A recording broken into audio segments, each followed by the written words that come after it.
সব কথার কেন্দ্রবিন্দু জঙ্গলের কোনো বিধ্বস্ত পশু বা সিংহ বা কুকুর বিড়াল ছিল। আমরা যতগুলো কথা শুনলাম কোনো কথাতেই কিছু একটা শিয়াল বা কুকুর একটা শুয়োর চাকরি পাবে কি পাবে না সেটা খবর নেই। পরবর্তীতে কত বক্তব্য দেবে তাদেরও আলোচ্য বিষয় কিন্তু সূর্যরা পূর্ব থেকে পৃথিবী ঘুরবে, চাঁদের আলোয় তাপমাত্রা বৃদ্ধি পাবে কি পাবে, আকাশের চাঁদ বা তারা পৃথিবীতে নেমে আসবে কি আসবে, এই সমস্ত বিষয় নিয়ে আলোচনা করেছি না। আমাদের যত কথা প্রচলন হবে সব প্রায় মানুষকে যেমন আমার কথাটা বলে সরাসরি যে মানুষকে কেন্দ্র করে এত সংকট সেই মানুষটি তার আসল জায়গাতে দাঁড়িয়ে আছে, যদি না থাকে যাকে নিয়ে এত তাকে নিয়ে প্রথম কথা হওয়া উচিত। এইভাবে সুরেকর্ডে করছি যেখানে আমাদের উচ্চশিক্ষিত সুশিক্ষিত অনেকে উপস্থিত আছে এবং যারা ভবিষ্যতে আমাদের যে উচ্চ জায়গাতে যাওয়ার স্বপ্ন দেখবে তাদেরকে যারা নিজের বাচ্চার মতো বড় হয়েছে যে শিক্ষক তারা আছে। অর্থাৎ এখানে বর্তমান জেনারেশন কামিং জেনারেশন কয়েকটা জেনারেশন আমরা বসে আছি। দেখুন বর্তমানে আজ আমরা আমাদের পরিষদে জীবনযাপন করছি, এই সময় আমরা মানুষ হিসাবে কোথায় দাঁড়িয়ে আছে তখন এই বিচারটা করা অত্যন্ত জরুরি। কারণ মানুষ যদি তার আসল ভোটের উপরে সুপ্রতিষ্ঠিত না থাকে চাকরির সংখ্যা বাড়বে, ইনস্টিটিউশনের সংখ্যা বাড়বে, স্যালারির পরিমাণ বৃদ্ধি হবে, এরকম আরো অনেক বিষয় হয়তো আরো পরিচালিত হবে, ধর্মগুরুর সংখ্যা বাড়বে, ধর্মকেন্দ্রিক আলোচনা বৃদ্ধি হবে। কিন্তু সব কিছু থেকে যে প্রত্যাশাটা করছে যে একজন ছাত্র পাশে বসে থাকা ছাত্রীটা সেও একজন আমার মতো যুবকদের বল উঠতে পারে, এই চেতনাটা কিন্তু বাড়ছে, এই চেতনাটা বাড়ছে। জনগণ সরকার গঠনের জন্য যত ধরনের চেষ্টা সব করে, কিন্তু নতুন একটা সরকারের পতন নতুন সরকারের গঠন এই দুই জাতি করে পিছিয়ে হাতারা মানুষের জীবন চলে না। এই যাত্রা চলতে আছে কিন্তু সাধারণ মানুষের উন্নতি বা পরিবর্তন ব্যক্তিগত তাই আর এখন যে সমস্ত আলোচনা করা হলো সমাজে শিক্ষাকে বদল করে আমাদের মধ্যে যত ধরনের হতাশা সৃষ্টি হোক না কেন, বেকারত্বের মাত্রা যতই বৃদ্ধি পায়, এখনো যদি আমরা গুণগত শিক্ষা অর্জন করি সেটাকে ব্যবহার করে আর্থিক জীবনে, সামাজিক জীবনে, পারিবারিক জীবনে, ব্যক্তিগত জীবনে আমরা অনেক এগিয়ে দিতে পারবো। এই স্কোপ আছে। সেলিম প্রফেসর এবং জাহাবুল হক এবং আরো যারা আছেন যারা বলেছেন আমি বলতে পারি এই কথা হলো আমাদের শুরুটা হয়েছিল মানুষকে কেন্দ্র করে। মানুষকে কেন্দ্র করে আমি এখন এখানে বলছি এখানে একটু কৃষকদের নিয়ে বিবেচিত করা হবে। আমাদের সমাজে বিভিন্ন ধরনের মানুষ আছে, বিভিন্ন ধরনের মানুষের মধ্যে সর্বশ্রেষ্ঠ মানুষ যারা আমার হিসেবে ঠিক তারা যারা শিক্ষার আলোয় নিজেকে আলোচনা করতে পেরেছে।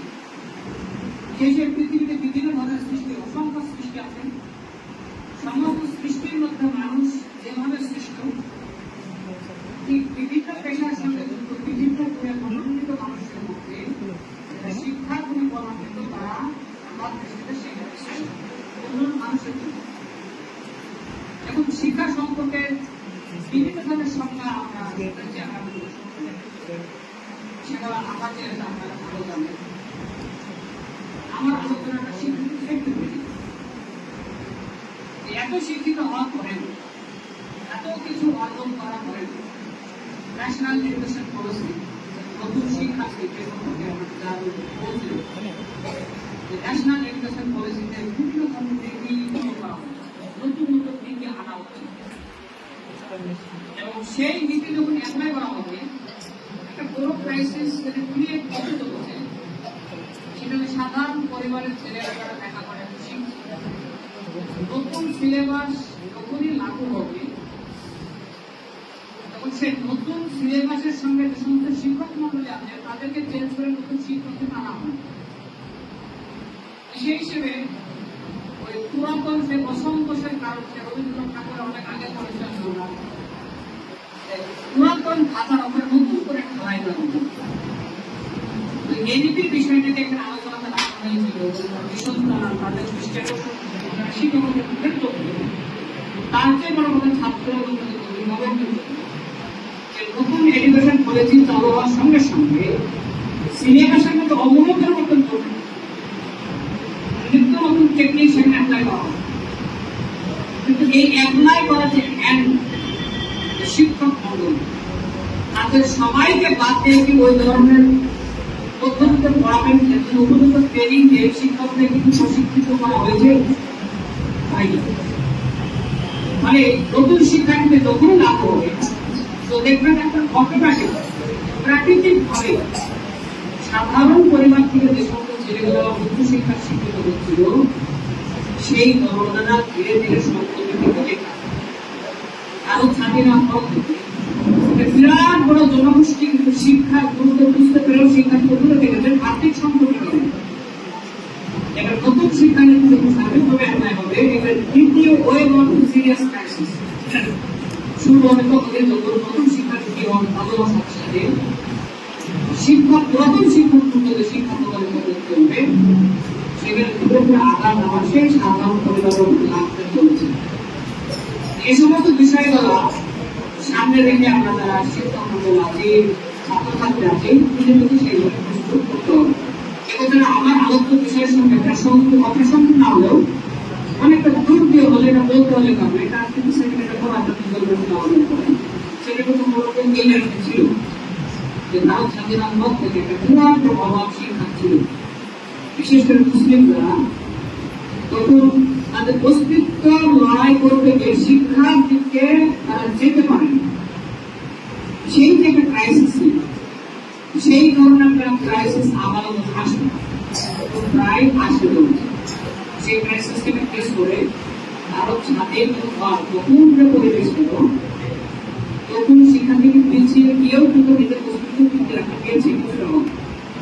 কিন্তু 2025-এর পরে বা এরপরে নতুন শিক্ষা আসার পরে না হওয়ার পরে এই পরিবর্তিত পরিস্থিতিতে শিক্ষা থেকে এক ইঞ্চি থেকে দূরে চলে যায়, চোখ দুটো বিক্রি করে নিজের সুখী থাকবো এরকম ভাবনা দেখবো তার মতো বেড়ে আমি সুখী হতে চাই তাহলে চোখ দুটো বিক্রি করবো, চোখ দুটো বিক্রি করে আপনি যে সুখ পাবেন। আসলে এই সিদ্ধান্ত যখন নিচ্ছে তখন তোমার চোখ আসে বাড়ি করবো গাড়ি করবো এটা করবো সেটা করবো চোখ বিক্রি করবো, কিন্তু চোখ বিক্রি করে দেওয়ার পরে যে পৃথিবীটা পাবেন সেই পৃথিবীতে অনেক কিছু থাকবে আপনি দেখতে পাবেন। তো আগামী দিনে শিক্ষা থেকে দূরে সরে থাকা অপরাধ করে চোখ বিক্রি করে যে সুখী হওয়ার এখন যে সমস্ত কথার সাথে সাথে এই বিষয়টা শিক্ষিত মানুষ পৃথিবীতে এখন দুই ধরনের নতুন শিক্ষা আজকে আমরা আছি, একটা হলো ব্রেক আর একটা হলো ডিপ।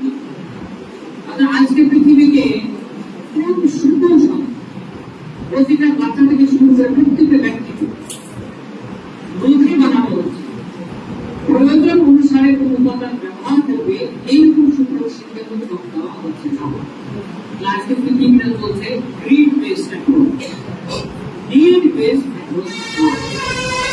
এই গ্রিড বেসড অ্যাপ্রোচ আর নিড বেসড অ্যাপ্রোচ এগুলো আমরা ভুল বোঝাতে চাইছি। আর এই বই